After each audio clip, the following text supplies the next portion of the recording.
Avant de commencer l'histoire, faites-nous savoir d'où vous regardez en laissant un commentaire ci-dessous. Si vous aimez cette vidéo, n'oubliez pas de liker et de vous abonner. Passez une merveilleuse journée. Profitez de l'histoire, tout le monde. Le réveil sonna à 5h30 du matin. Comme tous les jours, Sophia ouvrit les yeux dans la petite chambre qu'elle partageait avec deux colocataires à Brooklyn.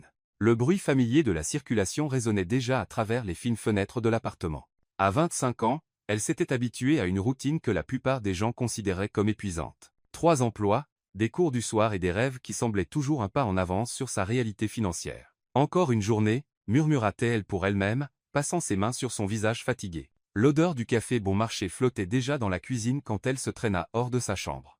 Laura, l'une de ses colocataires, était voûtée sur des manuels d'infirmière avec des cernes sous les yeux qui rivalisaient avec ceux de Sophia. « Vas-tu dormir un peu aujourd'hui » demanda Laura sans lever les yeux de ses études. « Peu, être quelques heures entre le café et mon travail de nuit » répondit Sophia, remplissant une tasse de café qui avait le goût de carton mouillé. La vérité était que Sophia était devenue une maîtresse dans l'art de la survie urbaine. Son premier emploi commençait à 7h00 du matin comme femme de ménage dans un immeuble commercial de Midtown. Le travail était invisible. Elle nettoyait des bureaux vides avant l'arrivée des cadres, réorganisant leur vie sans jamais être vue. Il y avait une ironie cruelle à cela, pensa-t-elle, comme si son existence était délibérément effacée pour que les autres puissent briller. « Sophia, as-tu besoin d'un trajet aujourd'hui » cria Olivia, la troisième colocataire, depuis la salle de bain partagée. « Non, je prends le métro, merci. » Le métro du matin était toujours une expérience. Serrée entre des corps en sueur et des visages fatigués, Sophia observait les gens autour d'elle. Des cadres en costume coûteux vérifiaient des téléphones étincelants. Des étudiants avec des sacs à dos de marque discutaient de plans de week-end, qui coûtaient plus que ce qu'elle gagnait en une semaine. Elle ne se sentait pas exactement envieuse, c'était plutôt une curiosité tranquille sur ce que cela ferait de vivre sans compter chaque centime. À l'immeuble commercial, Sophia salua Carlos, le superviseur de nettoyage, d'un signe de main fatigué. « Comment fais-tu, ma fille » demanda-t-il dans son anglais teinté d'un accent portoricain. « 3 emplois, l'université. »« Quand te reposes-tu » ? « Le repos est un luxe, Carlos, » rit-elle. Mais il y avait une vérité amère derrière la blague.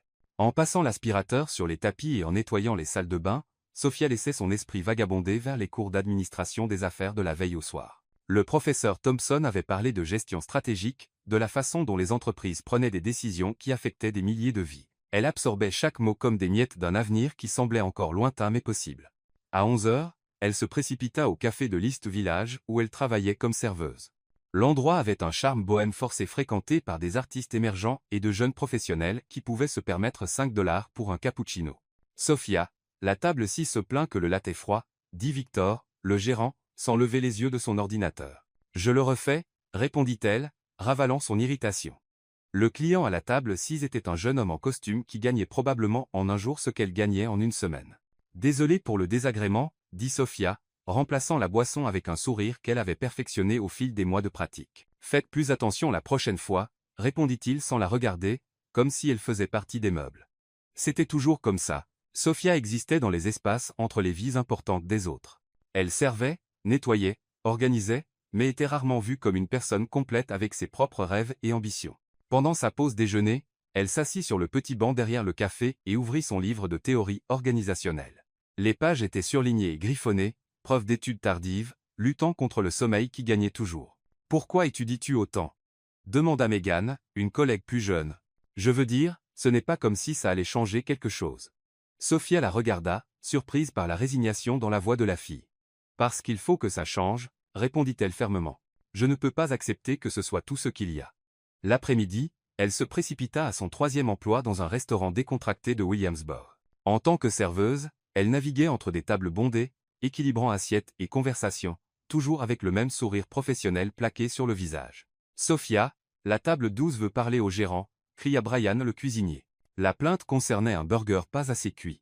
La cliente, une femme d'âge moyen avec des bijoux coûteux, parlait comme si Sophia était personnellement responsable de la déception culinaire. « C'est inacceptable. Ne savez-vous pas à qui vous avez affaire ? » « Je suis désolé. Je m'en occupe tout de suite, » dit Sophia, gardant la voix calme malgré l'humiliation publique. Il était presque minuit quand elle rentra enfin.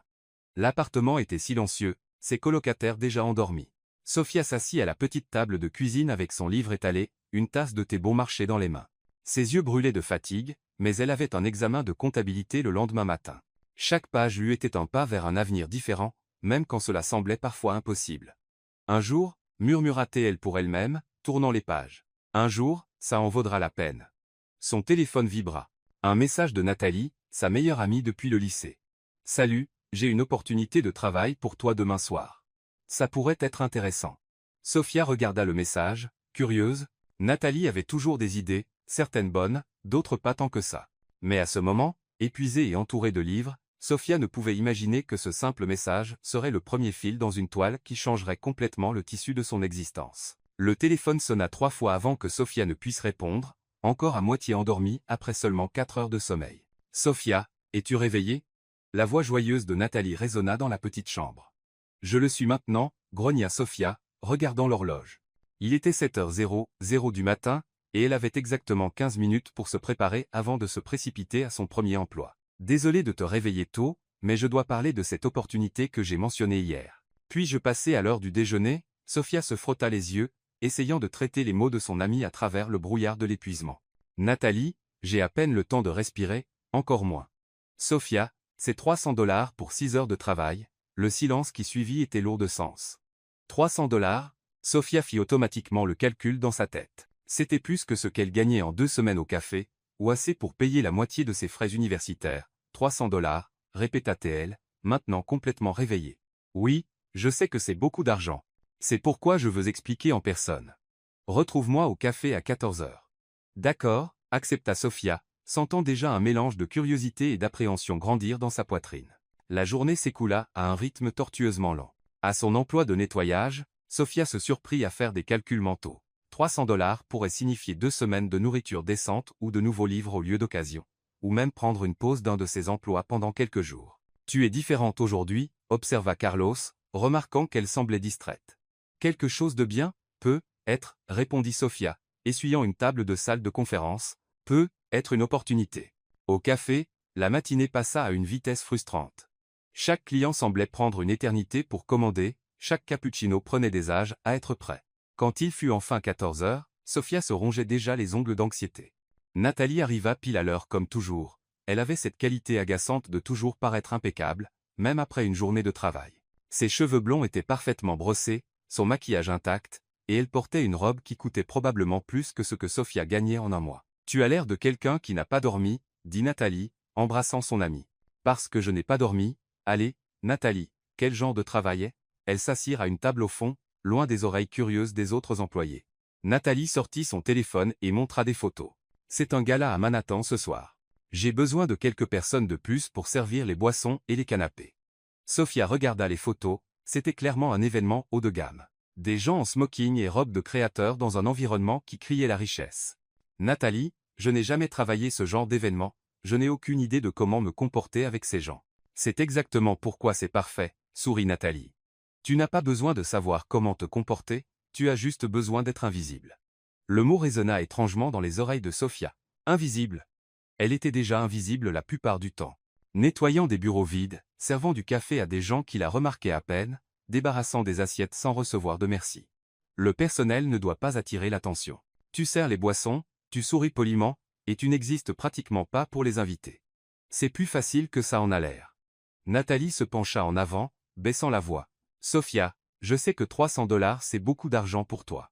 Je sais aussi que tu te tues avec ces 3 emplois. Une nuit, 6 heures, et tu gagnes ce qui te prendrait normalement des semaines à économiser. Sophia se mordit la lèvre inférieure, une habitude qu'elle avait depuis l'enfance quand elle était nerveuse. Et si je fais quelque chose de mal? Et si je fais tomber quelque chose ou parle à quelqu'un que je ne devrais pas? Ça n'arrivera pas, dit Nathalie avec une confiance que Sophia enviait. Tu es l'une des personnes les plus travailleuses que je connaisse.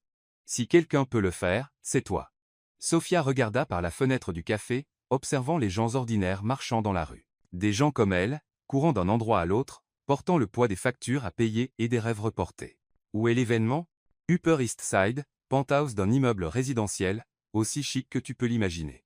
Et quel genre de personne y sera-t-il? Nathalie hésita un moment avant de répondre. Des gens riches, Sophia. Des propriétaires d'entreprises très riches, des héritiers, des gens qui déplacent des millions sans sourciller.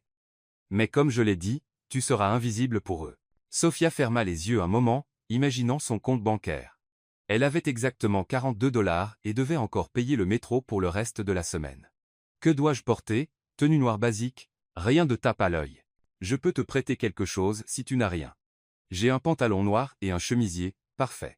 Sophia prit une profonde inspiration. Il y avait quelque chose dans cette opportunité qui la mettait mal à l'aise, mais elle ne pouvait pas exactement dire quoi. Peut-être était-ce juste la peur de l'inconnu ou le sentiment qu'elle était sur le point d'entrer dans un monde dans lequel elle n'était définitivement pas née. D'accord, dit-elle enfin, je le fais. Nathalie sourit, clairement soulagée. Super. Je t'enverrai l'adresse. Tu dois être là à 20h ce soir, demande Patricia Harrison. C'est la coordinatrice de l'événement. Patricia Harrison. Sophia répéta en mémorisant le nom. Sophia. Nathalie prit sa main à travers la table. Je sais que ça peut sembler intimidant, mais pense à l'argent, 300 $ pour une nuit. Quand as-tu eu pour la dernière fois cette somme sur ton compte? Sophia ne s'en souvenait pas. Peut-être jamais. Merci de penser à moi, dit Sophia, serrant la main de son amie. Quand Nathalie partit, Sophia resta à regarder par la fenêtre encore quelques minutes. Il y avait une sensation étrange dans l'air, comme si quelque chose d'important était sur le point d'arriver. Elle ne le savait pas encore.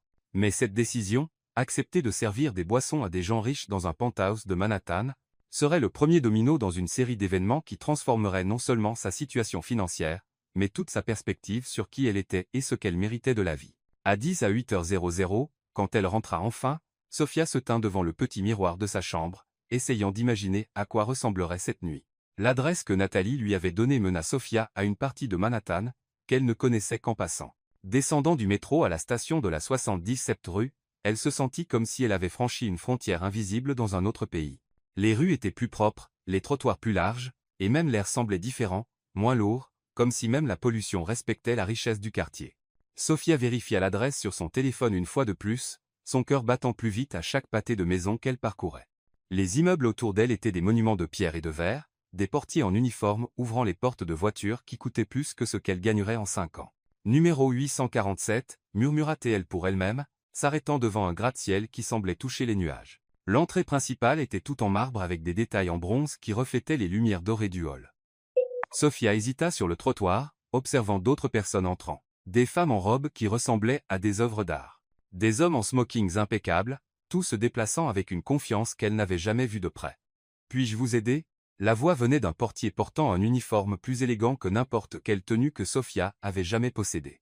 Je fais partie du personnel pour l'événement au penthouse. Le portier l'examina de la tête aux pieds, son regard professionnel évaluant rapidement son apparence. Sophia devint soudain extrêmement consciente de son chemisier noir basique, du pantalon qui était assez bon pour le restaurant de Williamsburg, mais qui ici semblait criamment inadéquat. « Entrée de service à l'arrière, dit-il, pointant une rue latérale. Bien sûr, entrée de service. Sophia sentit ses joues rougir, mais hocha la tête et marcha dans la direction indiquée. L'entrée arrière était significativement moins glamour, une simple porte en métal avec un interphone à côté. « Je suis là pour l'événement, je m'appelle Sophia Reynolds. Montez au 47e étage. Quelqu'un vous attendra à l'ascenseur. » L'ascenseur de service était petit et sans décoration, très différent de l'ascenseur qu'elle avait vu dans le hall principal. En montant, Sophia essaya de se calmer, répétant mentalement les instructions de Nathalie. « Souris, sois poli, sois invisible. » Les portes s'ouvrirent directement dans une zone de service qui ressemblait plus à un centre de commandement militaire. Des personnes habillées en noir couraient dans tous les sens portant des plateaux, ajustant des arrangements floraux qui étaient plus grands et plus élaborés que n'importe quelle décoration que Sophia avait jamais vue. « Vous devez être Sophia. » Une grande femme d'environ 50 ans s'approcha avec une tablette à la main. Elle avait des cheveux blonds parfaitement coiffés et une expression qui suggérait une efficacité absolue. « Je suis Patricia Harrison, coordinatrice de l'événement. Enchantée de vous rencontrer, Madame Harrison. » Patricia suffit. « Avez-vous déjà travaillé des événements de ce niveau ?» Sophia hésita. La question sonnait plus comme un test que comme une curiosité genuine. « J'ai de l'expérience en service à la clientèle, je travaille comme serveuse. » Patricia l'analysa d'un regard critique, comme si elle évaluait si Sophia convenait à ce qu'elle avait en tête. Règle numéro 1, vous n'existez pas. L'invité ne doit pas remarquer votre présence à moins qu'il n'ait besoin de quelque chose. Règle numéro 2, pas de conversation inutile. Un oui, monsieur ou avec plaisir suffit. Règle numéro 3, si quelque chose va mal, vous venez me parler. Ne essayez pas de le gérer vous-même, compris. Super. Laura vous montrera où prendre les plateaux. L'événement commence dans 15 minutes. Sophia fut conduite à travers une cuisine professionnelle qui ressemblait à quelque chose d'une émission de télévision. Des chefs en uniforme impeccable préparaient des canapés qui ressemblaient à de petites œuvres d'art, tandis que d'autres arrangeaient des verres de champagne sur des plateaux en argent. « Première fois ici ?» demanda Laura, une fille d'environ 20 ans qui semblait à l'aise dans l'environnement. « Première fois à n'importe quel événement comme celui-ci, admit Sofia, vous vous y habituerez, les gens ici ont beaucoup d'argent, mais la plupart du temps ils ne remarquent même pas que vous existez. C'est en quelque sorte libérateur, en fait. » Sofia prit un plateau avec des verres de champagne et suivit Laura à travers une porte qui menait au hall principal. Ce qu'elle vit de l'autre côté lui coupa littéralement le souffle. Le penthouse était plus grand que tout l'appartement qu'elle partageait avec ses 2 colocataires. Des fenêtres du sol au plafond offraient une vue panoramique de Manhattan qui ressemblait à une carte postale. Les meubles étaient un mélange élégant de moderne et de classique, des canapés en cuir qui coûtaient probablement plus qu'une voiture, des tables basses qui étaient clairement des œuvres de designers célèbres. Mais ce qui impressionna le plus Sofia furent les gens. Elle n'avait jamais vu autant de richesses concentrées en un seul endroit. Les femmes portaient des bijoux qui captaient la lumière d'une manière presque hypnotique, et les hommes avaient cet air de personnes qui n'avaient jamais eu à s'inquiéter de l'argent. Il y avait une qualité dans la façon dont ils se déplaçaient, comment ils parlaient, une confiance qui venait de générations de privilèges. Sofia, circulait dans la zone de la terrasse, instruit Patricia, apparaissant à côté d'elle. Sofia hocha la tête et commença à circuler dans l'environnement. C'était surréaliste d'être si proche d'un monde dont elle n'avait lu que ou vu à la télévision. Des conversations lui parvenaient par fragments. Des discussions sur des voyages dans des maisons de campagne en France, des investissements impliquant des chiffres qu'elle ne pouvait même pas prononcer. Des enfants dans des universités dont les frais de scolarité suffiraient à soutenir une famille pendant des mois. « Merci », dit un homme d'âge moyen, prenant un verre sans même la regarder. Sofia sourit automatiquement, mais il s'était déjà tourné pour continuer une conversation sur des acquisitions d'entreprise. C'était exactement comme Nathalie l'avait dit. Elle était invisible. Au fur et à mesure que la nuit avançait, Sofia commença à remarquer les subtilités de ce monde. La façon dont les gens se saluaient, des baisers dans l'air qui ne touchaient même pas les joues, comment ils s'évaluaient rapidement, identifiant les marques, les prix, le statut. Comment ils riaient à des blagues qui n'étaient même pas drôles juste parce qu'elles venaient de la bonne personne. C'est quand elle rechargeait son plateau dans la cuisine qu'elle entendit Patricia parler à un autre organisateur. « Nous devons faire attention avec ce nouveau lot de personnel. Certains d'entre eux ne comprennent clairement pas leur place ici. » Sofia ne savait pas si le commentaire était spécifiquement dirigé vers elle, mais elle sentit son visage chauffer quand même. De retour dans le hall, elle essaya d'être encore plus discrète, se déplaçant le long des bords des groupes, offrant du champagne sans contact visuel prolongé. Mais il y avait quelque chose d'hypnotique dans cet environnement. La façon dont la lumière des lustres en cristal dansait sur les murs, le murmure sophistiqué des conversations, le sentiment d'être au centre d'un monde qui fonctionnait selon des règles complètement différentes des siennes. C'est quand elle traversait le hall principal, équilibrant soigneusement un plateau plein, qu'elle sentit un regard différent des autres. Ce n'était pas le regard distrait de quelqu'un prenant une boisson, ni le regard évaluatif de quelqu'un vérifiant si le service était adéquat. C'était un regard qui la voyait vraiment. Sofia tourna la tête discrètement et rencontra les yeux d'un homme de l'autre côté du hall. Il était grand, probablement dans la fin de la trentaine, avec des cheveux bruns bien coupés et un costume clairement sur mesure. Mais ce qui la fit s'arrêter une seconde n'était pas son apparence. C'était la façon dont il la regardait, comme si elle était la seule personne réelle dans cette salle pleine de performances.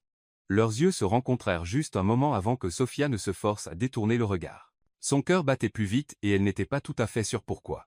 Le regard persista, même quand Sofia se força à détourner les yeux et à continuer son travail, elle pouvait sentir qu'il la regardait encore. C'était une sensation étrange, après des heures à être complètement ignorée par tous les invités, soudain il y avait quelqu'un qui non seulement la remarquait, mais semblait sincèrement intéressé par qui elle était. Essayait de maintenir sa composure professionnelle, Sofia continua à circuler dans le hall, offrant du champagne et ramassant des verres vides. Mais sa conscience était divisée, moitié concentrée sur le travail, moitié hypnotisée par la présence de cet homme qui continuait à l'observer de loin. « Ça va ?»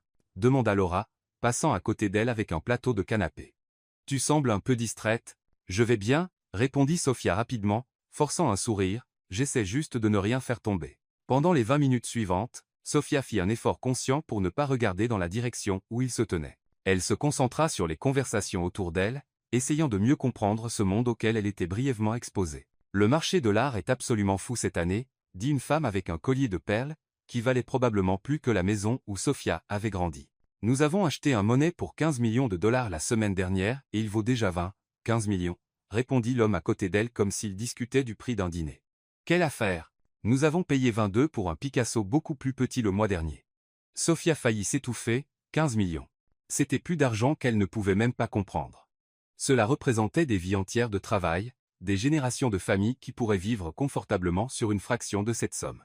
Excusez-moi, une voix profonde retentit derrière elle. Sophia se tourna et sentit son cœur s'emballer, c'était lui. De près, il était encore plus impressionnant qu'il ne l'avait semblé de loin. Il avait des yeux bleus qui semblaient vraiment voir à travers les gens, et il y avait quelque chose dans son expression qui était différent des autres invités, moins arrogant, plus humain. « Oui, monsieur », répondit Sophia, maintenant le ton professionnel que Patricia avait instruit. « Pourriez-vous m'apporter un whisky, Macallan 25, si vous l'avez ?»« Bien sûr, monsieur. » À un moment, Sophia marcha vers le bar, les jambes légèrement tremblantes, c'était ridicule, elle avait servi des centaines de clients au fil des ans, mais il y avait quelque chose chez cet homme qui la rendait nerveuse d'une manière complètement différente. Le barman, un professionnel expérimenté au mouvement précis, prépara la boisson sans hésitation.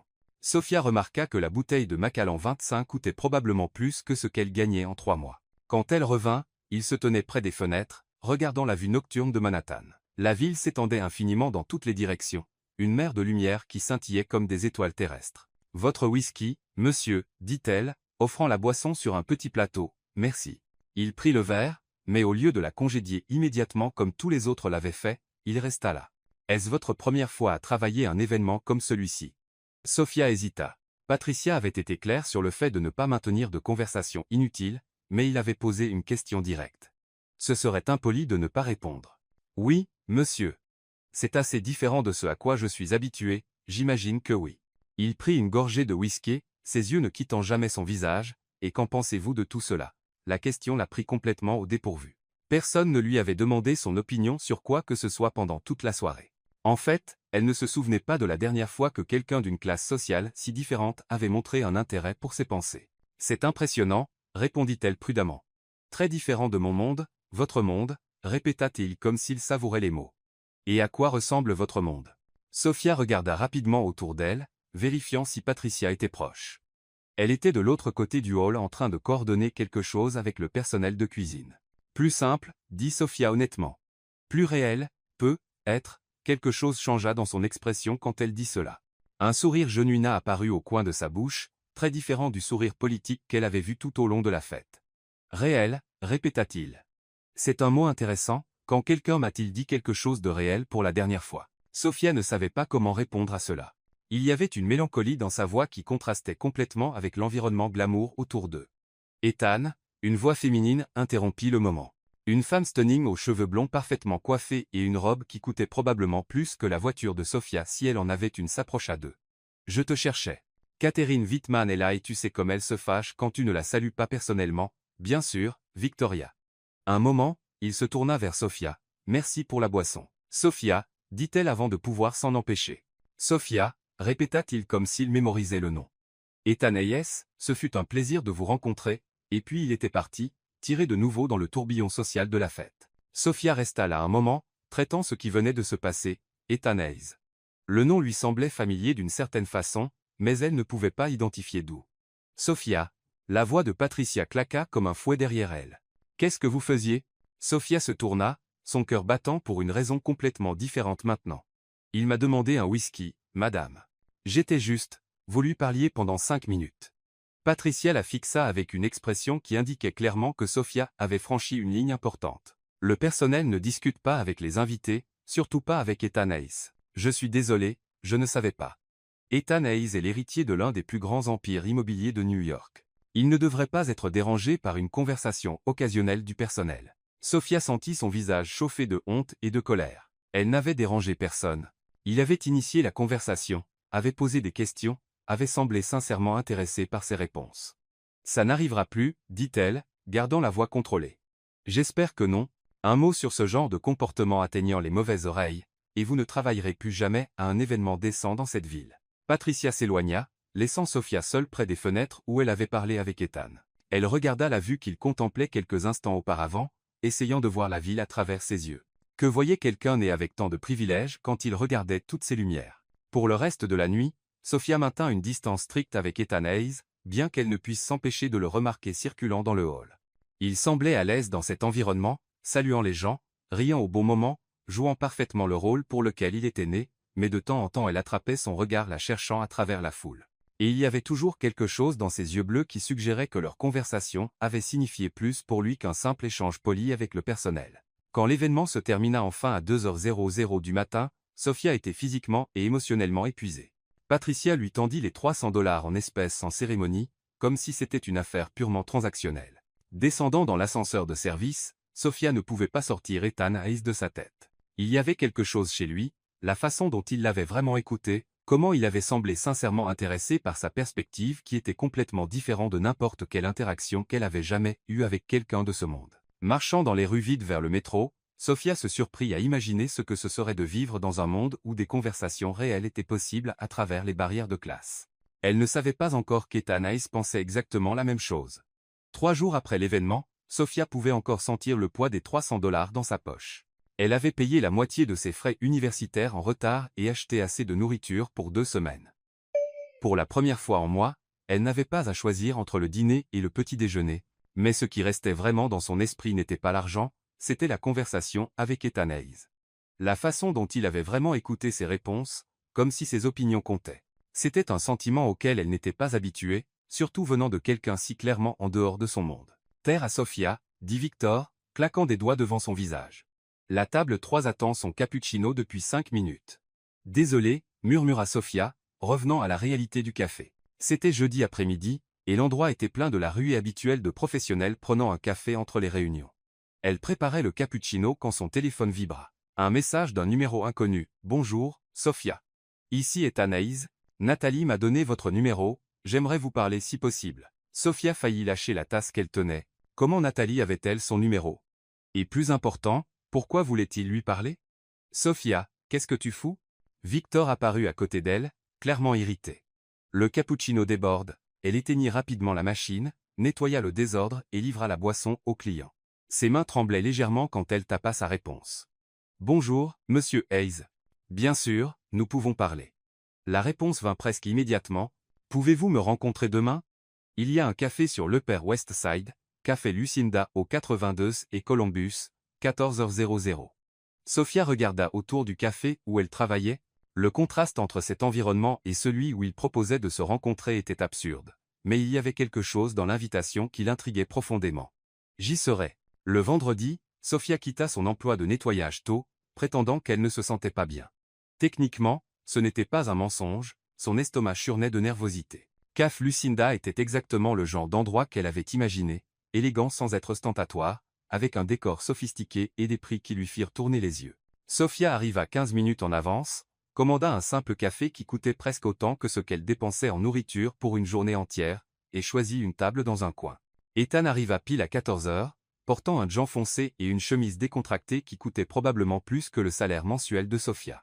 Même habillé plus casual. Il y avait quelque chose chez lui qui criait le privilège. Sa posture, la façon dont les gens se poussaient automatiquement pour le laisser passer. Sofia, sourit-il, s'approchant de la table. Merci d'être venu. Merci pour l'invitation, M. Hayes. Ethan, s'il vous plaît. Il s'assit en face d'elle, commandant un espresso à la serveuse, qui apparut instantanément en remarquant sa présence. Comment allez-vous? Êtes-vous rentré chez vous en toute sécurité après la fête? Oui, merci de demander. Il y eut un silence légèrement inconfortable pendant qu'il remuait du sucre dans son café. Sofia ne savait pas à quoi s'attendre de cette conversation, et clairement il cherchait les bons mots. Puis-je être honnête avec vous? Demanda-t-il enfin. Bien sûr. Je n'ai pas pu arrêter de penser à notre conversation de mardi, à votre réponse quand j'ai demandé si votre monde était plus réel. Non, ce ne l'était pas. C'était la chose la plus genuine que quiconque m'ait dit en moi, peut être en année. Il se pencha en avant, ses yeux bleus fixés sur les siens. Avez-vous une idée du temps que ça fait que personne ne m'ait dit quelque chose de réel? Sofia ne savait pas comment répondre à cela. Il y avait une vulnérabilité dans sa voix qui contrastait complètement avec l'environnement privilégié d'où il venait. Parlez-moi de vous, continua-t-il. De votre vraie vie. Pendant l'heure suivante, Sofia se surprit à parler plus qu'elle ne l'avait fait en mois, des 3 emplois, des études jusqu'à l'aube, du rêve d'un avenir où elle n'aurait pas à compter chaque centime. Ethan écouta avec une attention qu'elle n'avait jamais expérimentée, posant des questions qui montraient qu'il était sincèrement intéressé. « Et vous ?» demanda-t-elle enfin. « À quoi ressemble grandir dans votre monde ?» Ethan rit, mais il y avait de l'amertume dans le son. « Le privilège vient avec ses propres prisons, j'ai toujours su que ma vie était déjà planifiée avant même que je sois né. Hériter de l'entreprise, épouser quelqu'un du bon cercle social, perpétuer l'héritage familial. Mais vous devez avoir des choix, vous le penseriez, n'est-ce pas ?» Il prit une gorgée de café. Mais quand vous grandissez en entendant que vous avez des responsabilités envers les générations futures, que des centaines d'emplois dépendent de vos décisions, que la réputation familiale est entre vos mains, les choix deviennent illusoires. Et qu'est-ce que vous vouliez vraiment faire? Architecture sociale, projet de logement pour les personnes à faible revenu, utiliser les ressources pour créer quelque chose qui comptait vraiment. Il sourit tristement, pas exactement ce que mon père avait en tête quand il m'a envoyé à la Harvard Business School. Sophia absorbait cette révélation quand son téléphone sonna. C'était Nathalie. Sophia, es-tu libre pour travailler ce soir? Même événement que la semaine dernière, même paye. Sophia regarda Ethan, qui avait clairement entendu la conversation. C'est Patricia Harrison encore? Demanda-t-elle. Comment savez-vous? Parce que Victoria Whitman organise une autre fête ce soir, probablement au même endroit. Sophia hésita. La première expérience avait été intense, mais l'argent. Vous devriez y aller, dit Ethan. Mais cette fois, si Patricia est rude avec vous, je veux que vous me le disiez. Pourquoi? Parce que certaines personnes doivent apprendre que avoir de l'argent ne leur donne pas le droit de traiter les autres comme s'ils étaient invisibles. Sophia arriva à l'événement à 20 h, plus confiante cette fois parce qu'elle connaissait déjà l'environnement.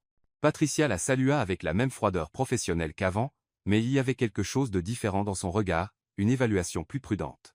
Même règle qu'avant, dit Patricia, surtout sur le fait de ne pas déranger les invités avec des conversations inutiles. La fête était plus petite que la précédente, mais pas moins opulente. Sophia reconnut certains visages de la semaine précédente, y compris Victoria Whitman, qui semblait être le centre de l'attention dans une robe qui coûtait probablement plus qu'une voiture. Pendant 2 heures, tout se passa normalement.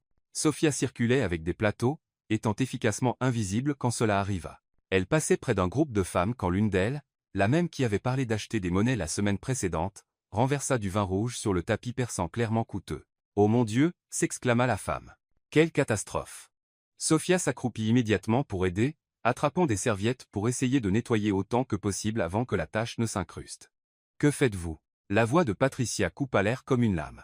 Sophia leva les yeux, encore agenouillée sur le sol. « J'essayais d'aider avec la tâche, levez-vous immédiatement. » Patricia la tira par le bras avec plus de force que nécessaire. « Vous ne touchez à rien dans cette maison sans permission. » Le groupe de femmes avait arrêté de parler et regardait la scène. Sophia sentit son visage brûler d'humiliation en se levant. « J'essayais juste d'aider, vous essayez d'attirer l'attention, » dit Patricia assez fort pour que plusieurs personnes entendent. « Les filles comme vous font toujours ça. Vous pensez que vous pouvez infiltrer ce monde en prétendant être utile. » Sophia se sentit comme si on l'avait giflée. « Les filles comme moi. Vous savez exactement ce que je veux dire, petites pauvres qui viennent travailler à des événements comme celui-ci en pensant qu'elles vont impressionner quelqu'un assez riche pour changer leur vie. » Le silence qui suivit fut assourdissant. Sophia était paralysée entre l'humiliation et la colère, consciente que des dizaines d'yeux étaient fixés sur elle. Ça suffit. La voix venait de derrière elle. Sophia se tourna et vit Ethan Hayes marcher vers le groupe, son expression plus sérieuse qu'elle ne l'avait jamais vue. « Ethan » sourit Patricia nerveusement. « Je gérais juste une petite situation. »« La situation » dit Ethan, s'arrêtant à côté de Sophia. « C'est que vous venez d'humilier publiquement une invitée personnelle à moi. » « Invitée » Patricia cligna des yeux, confuse. « Sophia a été personnellement invitée par moi, » dit Ethan, sa voix portant une autorité qui fit taire tout le hall. « Et je ne tolère pas que mes invités soient traités avec irrespect. » Il offrit son bras à Sophia. « Prenons un verre ?» Sophia hésita juste une seconde avant d'accepter son bras. En marchant vers le bar, elle pouvait sentir les regards de tout le hall les suivant. Et pour la première fois depuis son arrivée dans ce monde, elle ne se sentait pas invisible. Elle se sentait vue. Elle se sentait protégée. Et quelque chose en elle commença à changer. Dans les 3 jours suivant l'intervention d'Ethan à la fête, Sophia ne pouvait se concentrer sur rien. Pendant son emploi de nettoyage du matin, elle se surprit à penser à la façon dont il s'était positionné à côté d'elle, défiant ouvertement Patricia Harrison devant tous ces gens importants. Au café, elle renversa du café et mélangea des commandes, perdue dans les souvenirs du sentiment d'être défendue par quelqu'un. « Tu as été sur une autre planète cette semaine ?» observa Laura, sa colocataire, trouvant Sophia distraite dans la cuisine un lundi matin. « Juste fatiguée » répondit Sophia, remuant automatiquement le café qu'elle avait oublié de boire. « Fatiguée ou amoureuse ?» Laura sourit, s'asseyant à la petite table. « Parce que tu as l'air de quelqu'un qui ne peut pas arrêter de penser à quelqu'un. » Sophia faillit s'étouffer avec son café. « Ce n'est rien de tel. C'est juste compliqué. » Son téléphone vibra. Un message d'Ethan. « Bonjour, Sophia. J'espère que vous allez bien. Voudriez-vous déjeuner avec moi aujourd'hui? Je connais un endroit tranquille où nous pouvons parler sans interruption. » Sophia regarda le message pendant un long moment. Une partie d'elle voulait répondre oui immédiatement. Mais une autre partie, la plus prudente, formée par des années de difficultés, murmurait que tout cela était trop dangereux. « Qui est-ce » demanda Laura, remarquant l'expression de Sophia. « Quelqu'un que j'ai rencontré à mon travail d'appoint, quelqu'un de spécial. » Sophia ne savait pas comment répondre. Ethan était-il spécial? Ou était-il juste un homme riche ennuyé temporairement intrigué par quelqu'un d'un monde différent? Je ne sais pas encore, répondit-elle au message. Je peux vous rencontrer à 14 heures si cela convient. La réponse vint rapidement. Parfait. Je vous enverrai l'adresse. Le restaurant qu'Ethan choisit était dans le village, un petit endroit cosy qui semblait un secret bien gardé. Ce n'était pas ostentatoire comme les endroits de l'Upper East Side, mais Sophia pouvait dire à la qualité des ingrédients sur le menu que ce n'était pas exactement bon marché. Ethan attendait déjà quand elle arriva, portant un gant et une chemise simple. Mais Sophia commençait à comprendre que même ses vêtements les plus casuals coûtaient probablement plus que ce qu'elle gagnait en mois. « Merci d'être venu, dit-il, se levant pour la saluer. Comment allez-vous après ce qui s'est passé à la fête? Je vais bien, répondit Sophia, s'asseyant en face de lui. Merci pour ce que vous avez fait. Patricia Harrison avait besoin d'entendre ça il y a longtemps. Personne ne devrait être traité de cette façon, ils commandèrent le déjeuner. Sophia choisit automatiquement le plat le moins cher du menu. Une habitude qu'Ethan sembla remarquer. Vous pouvez commander ce que vous voulez, dit-il doucement. C'est pour moi. Vous n'avez pas besoin, Sophia, l'interrompit-il. Laissez-moi faire cela, s'il vous plaît. Il y avait quelque chose dans sa voix. Ce n'était pas de la pitié, mais une gentillesse genuine qui fit accepter Sophia. Pendant le déjeuner, la conversation coula naturellement. Ethan demanda sur ses études, sur ses rêves. Après l'université, Sophia se surprit à parler d'ambition qu'elle admettait rarement même à elle-même, de vouloir travailler dans une entreprise où elle pourrait vraiment faire une différence, de rêver d'avoir assez de stabilité financière pour aider sa mère. Et vous, demanda-t-elle, pensez-vous encore à l'architecture sociale? Tous les jours, mais c'est compliqué quand vous avez un empire familial à hériter. Pourquoi doit-ce être l'un ou l'autre? Que voulez-vous dire? Sophia se pencha en avant, excitée par l'idée qui se formait. Ne pourriez-vous pas utiliser les ressources de l'entreprise familiale pour des projets sociaux, créer une division dédiée au logement abordable? Ethan la regarda comme si elle venait de résoudre un puzzle qu'il essayait de assembler depuis des années. Vous savez, c'est une idée brillante. C'est juste du bon sens, dit Sophia, rougissant légèrement. Non, ce n'est pas. C'est de la vision, c'est exactement le genre de perspective qui manque dans mon monde. Ils parlèrent encore 2 heures, le restaurant se vidant autour d'eux sans qu'ils le remarquent. Sophia découvrit qu'Ethan avait obtenu un diplôme en architecture de Columbia avant de faire le MBA que son père exigeait. Il avait conçu des projets de logement comme passe-temps, les gardant dans des tiroirs comme des rêves secrets. « Puis-je vous montrer quelque chose ?» demanda-t-il, hésitant. « Ce sont des projets que je fais dans mon temps libre. Appartements compacts mais dignes avec des espaces communautaires, des zones vertes. Combien de familles pourraient en bénéficier? Avec le bon investissement, des centaines, des milliers éventuellement, alors pourquoi ne le faites-vous pas? Parce que mon père le voit comme une philanthropie improductive. Il veut des retours financiers immédiats, et s'il y avait un moyen de montrer que les projets sociaux peuvent aussi être rentables. Ethan la regarda intensément. Croyez-vous vraiment cela? Je crois que vous pouvez trouver un moyen. Vous avez des ressources, de l'éducation, des connexions. Je n'ai que le désir de changer les choses, mais vous avez le pouvoir de le faire vraiment arriver. Quand ils quittèrent enfin le restaurant, il était presque dit à 7h00. Ethan insista pour appeler un Uber pour Sophia, mais elle refusa. Je dois prendre le métro de toute façon, je dois travailler au restaurant à 10 à 8h00. 3 emplois, murmura-t-il. Comment faites-vous? C'est ce qui doit être fait. Ils marchèrent ensemble jusqu'à la station de métro. À l'entrée, Ethan hésita. Sophia, puis-je vous poser une question personnelle? Vous pouvez. Sortez-vous avec quelqu'un? Je veux dire, voyez-vous quelqu'un? Sophia sentit son cœur s'emballer. Je n'ai pas le temps pour des relations. Et vous? Rien de sérieux. Ma mère essaie toujours de me présenter des filles de famille convenables.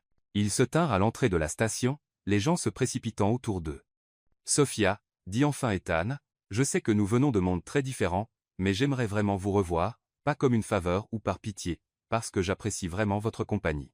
Sophia regarda dans ses yeux, cherchant des signes que c'était juste un caprice temporaire d'un homme riche, mais ce qu'elle vit était de la sincérité et peut être quelque chose de plus. J'aimerais cela aussi, répondit-elle. Ethan sourit, le premier sourire vraiment heureux qu'elle ait vu de lui. Que diriez-vous d'un dîner vendredi? Je connais un endroit dans le village que vous aimerez. D'accord, mais je paie ma part. Sophia, je suis sérieux, Ethan. Si nous allons faire cela, cela doit être en égo.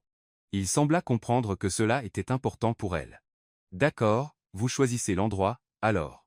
Sophia descendit les escaliers du métro avec un sourire qu'elle ne pouvait effacer. Pour la première fois depuis longtemps, elle avait quelque chose à attendre avec impatience qui n'impliquait pas le travail ou les études.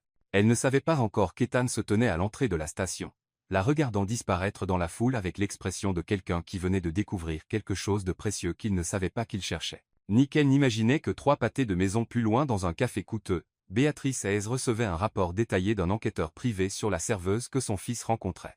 2 semaines s'étaient écoulées depuis que Sophia et Ethan avaient commencé à se rencontrer régulièrement. Ce qui avait commencé comme des dîners décontractés s'était transformé en longues promenades dans Central Park, des conversations dans de petits cafés, et une connexion qui surprenait les deux par sa profondeur.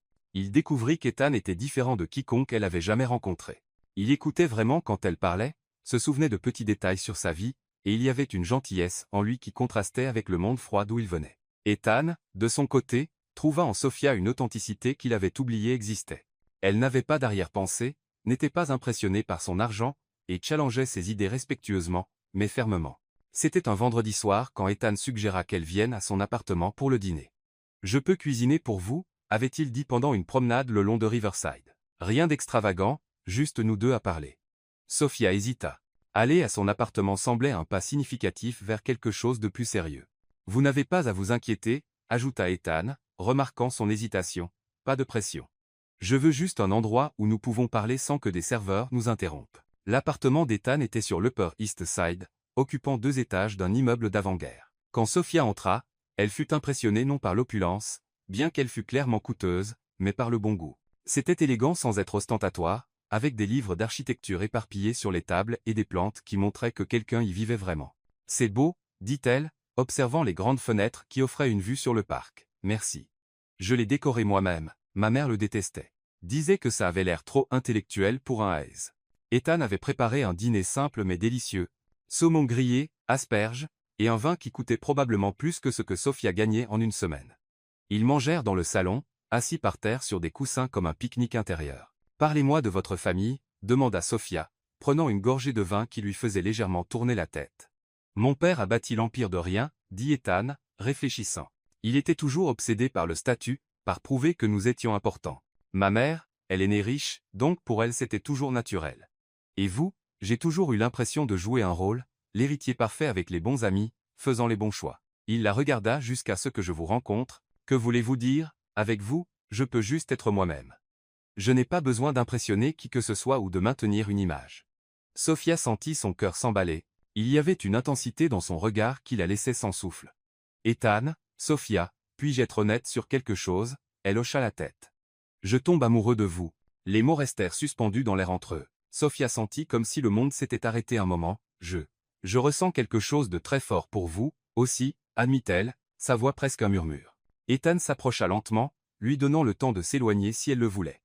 Quand leurs lèvres se rencontrèrent, c'était différent de n'importe quel baiser que Sophia avait jamais expérimenté. C'était doux mais intense, chargé de semaines de tension accumulée. Quand ils se séparèrent, tous deux respiraient irrégulièrement. Sophia, murmura Ethan, son front touchant le sien. Oui, es-tu sûr de cela? De nous? En réponse, elle l'embrassa à nouveau, cette fois avec plus d'urgence.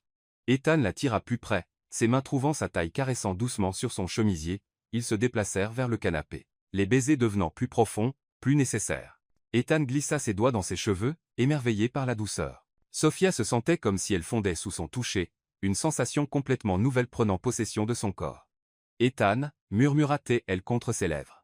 Je n'ai jamais fait cela avant. Il s'arrêta immédiatement, se reculant assez pour regarder dans ses yeux. Jamais, Sophia sentit des larmes de nervosité commencer à se former dans ses yeux. C'est ma première fois, admit-elle, des larmes coulant maintenant sur son visage. Je sais que vous êtes probablement habitué à des femmes plus expérimentées. Ethan essuya ses larmes avec son pouce, son toucher incroyablement doux. Sophia, regardez-moi. Elle leva les yeux, trouvant une expression de tendresse absolue sur son visage. Il n'y a aucune hâte. Cela n'a pas à être aujourd'hui. Cela n'a pas à être jamais si vous ne le voulez pas. Ce qui compte, c'est comment vous vous sentez. Je le veux, dit-elle d'une voix tremblante mais déterminée. Je veux être avec vous, je suis juste nerveuse. Ethan la serra dans ses bras, la tenant contre sa poitrine. Il n'y a rien à craindre, nous irons lentement à votre rythme. Si vous voulez arrêter à n'importe quel moment, vous n'avez qu'à le dire. Ils passèrent l'heure suivante simplement à s'embrasser et à parler doucement. Ethan fut incroyablement patient, laissant Sophia s'habituer à chaque nouvelle sensation. Quand ils se déplacèrent enfin vers la chambre, c'était parce qu'elle était prête. Ce qui se passa entre eux fut marqué par une intimité émotionnelle qui transcendait le physique. Ethan fut doux et prudent, murmurant des mots d'encouragement, vérifiant constamment si elle allait bien. Sophia découvrit une passion en elle qu'elle ne savait pas exister. Ses ongles trouvant son dos dans les moments de plus grande intensité, leur corps se déplaçant en harmonie parfaite. Ensuite, allongée entrelacée, Sophia pleura à nouveau, mais cette fois de bonheur et de soulagement. « C'était parfait », murmura-t-elle contre sa poitrine. « Vous êtes parfaite », répondit Ethan, embrassant le haut de sa tête. Ethan, oui.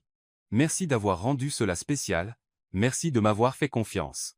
Ils restèrent éveillés jusqu'à l'aube, parlant de tout et de rien, découvrant de petits détails l'un sur l'autre. Sophia lui parla de ses peurs concernant l'avenir, de comment elle se sentait parfois perdue dans le monde. Ethan parla de la pression de vivre une vie qu'il n'avait pas choisie, de comment elle avait changé sa perspective sur ce qui comptait vraiment. Quand Sophia s'endormit enfin dans ses bras, Ethan resta éveillé plus longtemps, la regardant dormir, et sachant avec une certitude absolue que sa vie avait changé pour toujours. Il ne savait pas encore que le lendemain matin sa mère l'attendrait à l'entrée de l'immeuble avec une proposition qui testerait tout ce qu'ils avaient construit ensemble. Sophia se réveilla dans l'appartement d'Ethan enveloppé dans des draps qui coûtaient probablement plus que son salaire mensuel, mais se sentant plus riche qu'elle ne l'avait jamais été dans sa vie. La lumière du matin filtrait à travers les grandes fenêtres, et elle pouvait entendre Ethan dans la cuisine, probablement en train de faire du café. « Bonjour, Belle », dit-il quand elle apparut dans la cuisine portant l'une de ses chemises. La vue d'elle dans ses vêtements fit quelque chose remuer dans sa poitrine. « Bonjour », répondit Sophia, encore timide après l'intimité de la nuit précédente. Ethan la tira dans ses bras, l'embrassant doucement. « Comment vous sentez-vous »« Heureuse », admit-elle. « Différente, comme si tout avait changé. »« Salette », convint-il. « Pour le mieux. » Ils prirent le café ensemble, planifiant de passer toute la journée ensemble, quelque chose qu'ils parvenaient rarement à faire à cause des multiples emplois de Sophia. Mais l'univers avait d'autres plans. Le téléphone de Sophia sonna à 9h00 du matin. C'était le superviseur de l'immeuble où elle travaillait au nettoyage. « Sophia, j'ai besoin que vous veniez aujourd'hui, la personne qui couvrait votre shift ne s'est pas présentée. Mais c'est samedi et je vous ai dit que je ne pouvais pas. C'est une urgence, si vous ne venez pas, je devrais reconsidérer votre position ici. » Sophia ferma les yeux, frustrée. Elle avait besoin de cet emploi, j'y serai, dit-elle enfin. Ethan, qui avait entendu la conversation, secoua la tête. « Sophia, vous ne pouvez pas vivre comme cela pour toujours, être menacée chaque fois que vous essayez d'avoir une vie personnelle. C'est facile à dire quand vous n'avez pas à vous inquiéter de l'argent, répondit-elle immédiatement, regrettant son ton. Désolée, dit-elle rapidement. Je ne voulais pas paraître ingrate, vous n'avez pas à vous excuser, vous avez raison. Je ne comprends pas complètement vos pressions. Il tint ses mains, mais je veux comprendre. Je veux aider. Sophia quitta l'appartement d'Ethan à 10h00 du matin, promettant d'appeler dès qu'elle aurait fini le travail. Elle brillait encore de la nuit précédente, marchant dans les rues de Manhattan avec un sourire qu'elle ne pouvait effacer. C'est quand elle attendait le bus qu'une Bentley noire s'arrêta au bord du trottoir à côté d'elle. La fenêtre arrière descendit, révélant une femme d'environ 60 ans aux cheveux blonds parfaitement coiffés et des bijoux qui valaient probablement plus qu'une maison. Sophia Reynolds. La voix était polie mais froide. Oui, je suis Béatrice Hayes, la mère d'Ethan. J'aimerais vous parler. Sophia sentit son estomac tomber. Elle avait imaginé qu'éventuellement elle rencontrerait la famille d'Ethan, mais pas comme cela, pas quand elle traitait encore l'intensité de la nuit précédente. Madame Hayes, dit Sophia, essayant de garder la voix stable. C'est un plaisir de vous rencontrer. Montez dans la voiture, s'il vous plaît. Ça ne prendra pas longtemps. Ce n'était pas vraiment une invitation. Sophia monta dans le véhicule, impressionnée malgré elle par l'intérieur luxueux. Béatrice Hayes était encore plus intimidante de près. Elle avait cette beauté artificiellement préservée que l'argent pouvait acheter, et des yeux qui semblaient évaluer et calculer chaque mouvement. Vous semblez surprise, observa Béatrice alors que la voiture commençait à bouger. Un peu, admit Sophia. J'imagine, Ethan n'amène généralement pas de personnes de votre cercle social à la maison. La pause avant personne de votre cercle social était délibérée et coupante. Madame Hayes, si vous avez quelque chose à dire, soyez directe s'il vous plaît. Béatrice sourit, mais il n'y avait pas de chaleur dans le geste. Je vois que vous avez de la personnalité, cela explique l'intérêt temporaire de mon fils, temporaire. Cher, je vais être franche avec vous parce que je crois au respect de l'intelligence des gens, même quand ils sont hors de leur élément. Béatrice ouvrit un sac à main coûteux et en sortit une enveloppe. Ethan traverse une phase. Il a toujours été idéaliste, a toujours voulu sauver le monde. Vous faites partie de cette phase. Sophia se sentit comme si on l'avait frappée à l'estomac. Ce que vous avez, continua Béatrice calmement, est un fantasme. Ethan réalisera éventuellement qu'il a besoin de quelqu'un qui peut se tenir à ses côtés dans son monde. Quelqu'un qui comprend les responsabilités qui viennent avec notre nom. La voiture s'arrêta devant une banque à Midtown. Béatrice tendit l'enveloppe à Sophia. Il y a 50 000 $ ici. Assez d'argent pour que vous finissiez l'université, obteniez un appartement décent, commenciez une vraie vie. Sophia regarda l'enveloppe comme si c'était un serpent venimeux. Essayez-vous de m'acheter? Je vous offre une solution qui bénéficie à tout le monde. Vous obtenez la stabilité financière dont vous avez clairement besoin, et Ethan peut suivre le chemin pour lequel il est né. Et si je refuse? Les yeux de Béatrice se durcirent. Alors vous découvrirez à quel point il est difficile de trouver du travail dans cette ville quand certaines personnes décident que vous êtes indésirable. J'ai de l'influence dans plus d'endroits que vous n'imaginez. Sophia sentit la nausée grandir dans son estomac. Ce n'était pas juste une offre, c'était une menace déguisée, j'ai besoin d'y penser. Bien sûr, mais ne prenez pas trop de temps, Ethan organise une fête d'anniversaire la semaine prochaine. Ce sera intéressant de voir comment vous vous sentez parmi des gens qui sont vraiment adaptés à lui. La voiture s'arrêta devant l'immeuble où Sophia travaillait. Elle sortit tenant l'enveloppe, les mains tremblantes. Sophia appela Béatrice avant qu'elle ne ferme la porte. 50 000 $, c'est plus d'argent que vous n'en verrez à nouveau pendant longtemps. Pensez-y. Sophia passa le reste de la journée à nettoyer des bureaux en pilote automatique. Sa conversation avec Béatrice résonnant dans son esprit. 50 000 $. C'était une somme qui changerait complètement sa vie. Elle pourrait finir l'université sans se tuer au travail. Elle pourrait aider sa mère. Elle pourrait enfin avoir la stabilité dont elle avait toujours rêvé, mais accepter signifierait admettre que Béatrice avait raison. Que ce qu'elle et Ethan avaient n'était qu'un fantasme temporaire. Quand elle rentra, elle trouva 3 messages affectueux d'Ethan sur son téléphone demandant comment était sa journée et disant qu'il ne pouvait pas arrêter de penser à elle. Sophia s'assit sur le lit avec l'enveloppe dans les mains. Des larmes coulant sur son visage. Pour la première fois de sa vie, elle devait choisir entre l'amour et la sécurité financière, et elle n'avait aucune idée de quel choix elle pourrait vivre avec les conséquences. Pendant 3 jours, Sophia porta l'enveloppe avec 50 000 $ dans son sac comme si c'était une bombe sur le point d'exploser. Elle n'avait pas répondu au message d'Ethan, prétendant être occupée avec du travail supplémentaire, mais la vérité était qu'elle ne pouvait pas le regarder en sachant ce que sa mère avait offert. 50 000 $. La somme résonnait dans son esprit pendant chaque shift de travail, chaque cours universitaire, chaque moment où elle comptait les centimes pour savoir si elle pouvait acheter autre chose que des nouilles instantanées pour le dîner. « Tu as été bizarre cette semaine », observa Laura jeudi soir, trouvant Sophia assise dans la cuisine fixant une tasse de thé froid, juste fatiguée. « C'est à propos de ce gars, n'est-ce pas?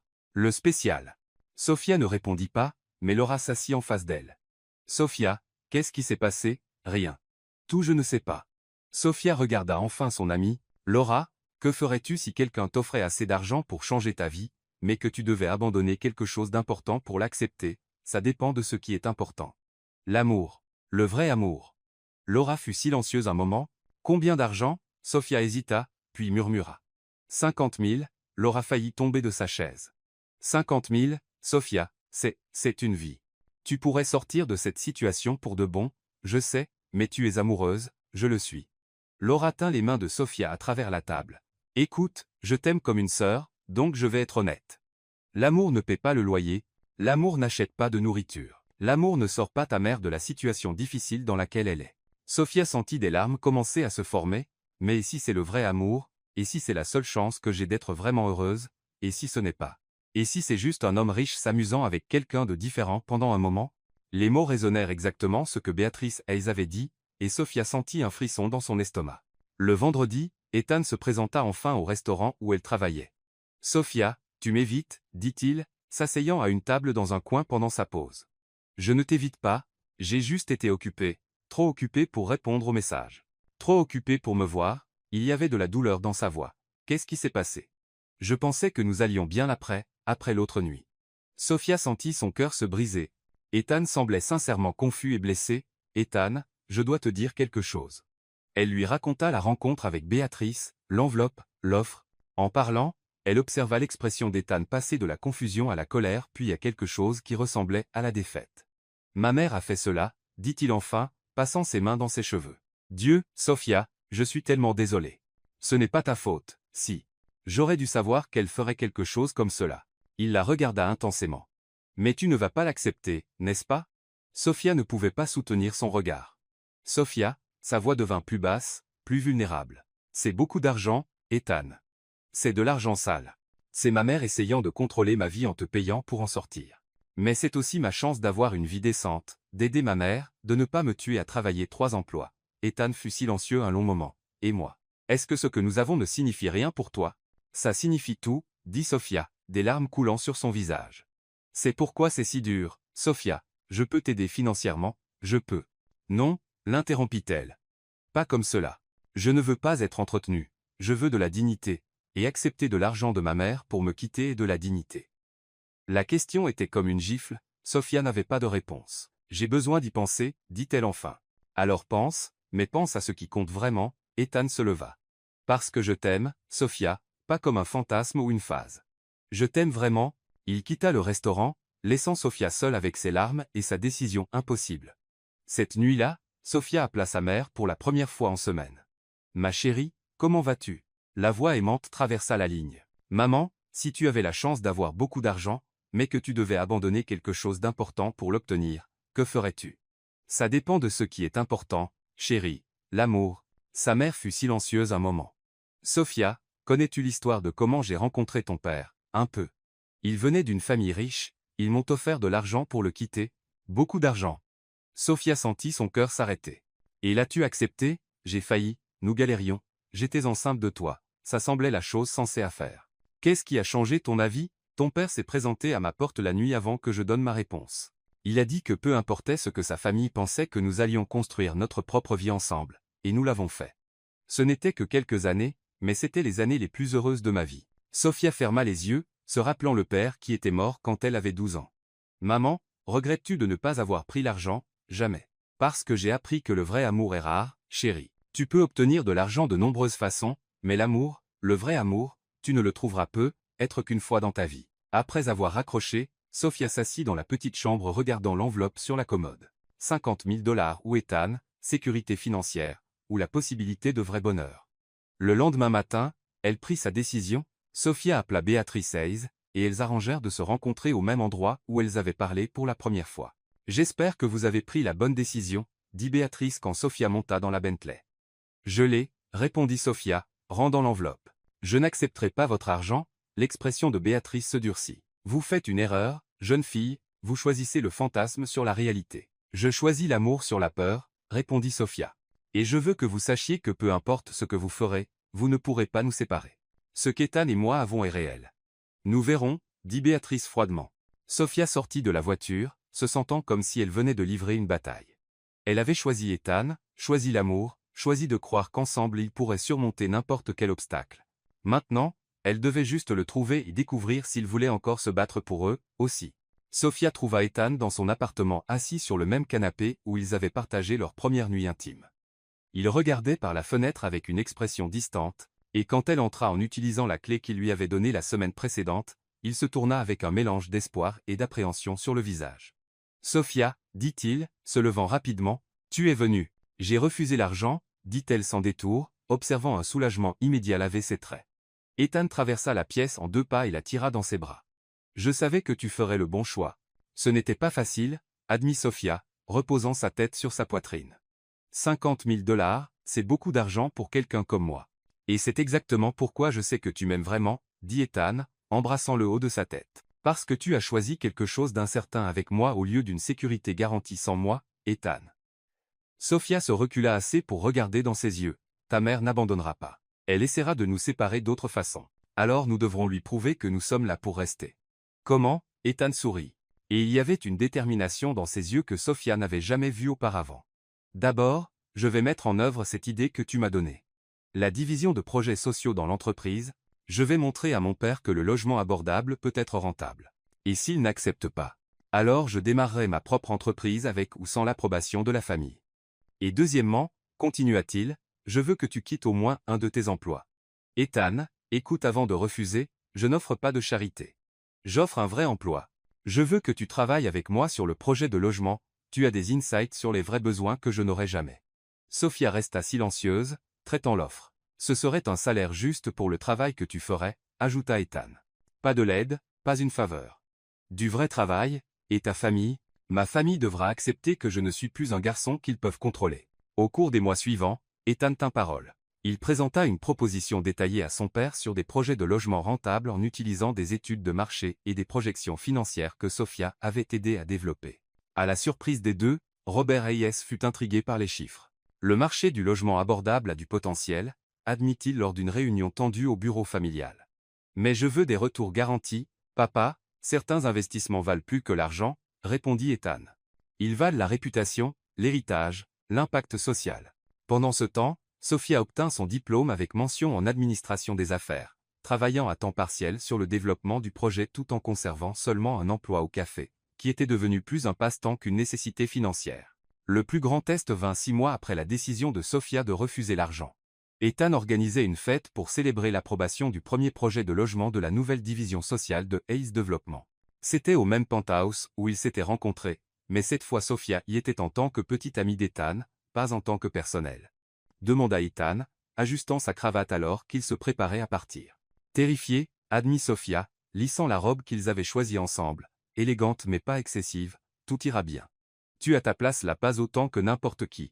La fête était bondée de l'élite new-yorkaise, mais la dynamique était complètement différente cette fois. Sofia était au bras d'Ethan, présentée comme sa petite amie, recevant des compliments sincères pour son travail sur le projet de logement. Sofia, une voix familière retentit derrière elle. C'était Patricia Harrison, la même femme qui l'avait humiliée des mois auparavant. Patricia, répondit Sofia calmement, je voulais m'excuser pour ce qui s'est passé la dernière fois, ce n'était pas approprié. Sofia regarda la femme qui avait essayé de la faire se sentir petite et insignifiante. Merci pour les excuses, dit-elle simplement sans ressentiment. Le moment le plus tendu vint quand Béatrice Hayes s'approcha du couple. Ethan, Sofia, sa voix était froide, mais pas hostile. Mère, répondit Ethan, serrant plus fort la main de Sofia. J'ai vu les chiffres pour le projet de logement, continua Béatrice. Impressionnant. Sofia a été fondamentale dans le développement, dit Ethan fièrement. Béatrice regarda Sofia pendant un long moment. Il semble que je vous ai sous-estimé, jeune dame, je voulais juste une chance de montrer ma valeur par le travail, pas par combien d'argent je refuserais, répondit Sofia avec dignité. Quelque chose changea dans l'expression de Béatrice à ce moment, ce n'était pas une acceptation complète, mais c'était du respect. Quand la fête touchait à sa fin, Ethan emmena Sofia sur la terrasse où ils avaient eu leur première vraie conversation. « Tu te souviens de cette vue » demanda-t-il. « Comment pourrais-je oublier, c'est ici que tout a commencé. » Ethan se tourna vers elle, prenant ses mains. « Sofia, ces derniers mois ont été les meilleurs de ma vie. Tu m'as appris qu'il est possible d'avoir du succès et un but en même temps. Tu m'as appris que le vrai amour vaut plus que l'approbation sociale. » Sofia sentit son cœur s'emballer quand il mit un genou à terre. « Sofia Reynolds, tu as changé ma vie de toutes les manières possibles. Veux-tu m'épouser » Des larmes coulèrent sur le visage de Sofia quand elle vit la bague. Simple, élégante, parfaite. « Oui » murmura-t-elle, puis plus fort. « Oui. » Quand Ethan plaça la bague à son doigt, Sofia regarda la vue de Manhattan s'étendant infiniment devant eux. 6 mois plus tôt, elle servait des boissons au même endroit, invisible et insignifiante. Maintenant elle y était en égale avec un homme qui l'aimait non malgré ses origines mais à cause de qui elle était. « Tu sais ce qui est ironique » dit Sofia en s'appuyant contre lui. « Quoi ? Ta mère avait raison sur une chose, tu m'as sauvé, mais je t'ai sauvé aussi. » Ethan rit, l'embrassant sous les lumières de la ville. « Je pense que nous nous sommes sauvés mutuellement. » Et là, au même penthouse où les mondes s'étaient heurtés, deux cœurs trouvèrent leur maison l'un dans l'autre. Prouvant que parfois le vrai amour ne surmonte pas seulement les différences sociales, il les transforme en force. Et ainsi Sofia découvrit que le vrai amour n'est pas de trouver quelqu'un de votre monde. C'est de trouver quelqu'un prêt à construire un nouveau monde avec vous. Parfois le courage de refuser ce qui est facile nous mène à ce qui est extraordinaire. Parce qu'en fin de compte, ce ne sont pas les différences qui nous séparent, mais plutôt le manque de courage de voir au-delà d'elles. Et peut-être qu'au fond, nous cherchons tous quelqu'un qui nous voit non pour ce que nous avons, mais pour qui nous sommes vraiment.